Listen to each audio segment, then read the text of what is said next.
বলু ছিল এক ছোট্ট গ্রামের ছেলে।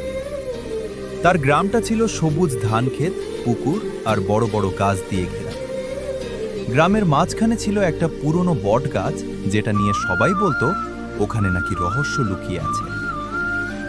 একদিন বিকেলে বলু তার বন্ধুদের নিয়ে বট গাছটার কাছে গেল।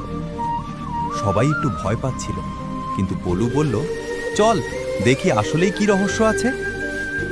গাছটার নিচে গিয়ে তারা দেখল একটা ছোট্ট গর্ত। কৌতূহলবশত বলু হাত ঢুকিয়ে দিল। হঠাৎ সে একটা পুরনো লোহার বাক্স পেল। সবাই মিলে বাক্সটা খুলল। ভিতরে ছিল কিছু পুরনো মুদ্রা আর একটা চিঠি। চিঠিতে লেখা, এই সম্পদ তাদের জন্য যারা সাহস করে সত্য খুঁজতে আসে। বন্ধুরা খুব খুশি হলো, কিন্তু বলু বলল, এটা আমরা নিজেরা রাখবো না, গ্রামের সবার কাজে লাগাবো। পরদিন তারা সেই মুদ্রা দিয়ে গ্রামের স্কুলে নতুন বই আর বেঞ্চ কিনে দিল। সবাই বলুকে খুব ভালোবাসতে লাগলো। সেদিন থেকে বটগাছটা আর ভয়ের জায়গা নয়, বরং সাহস আর ভালো কাজের প্রতীক হয়ে গেল।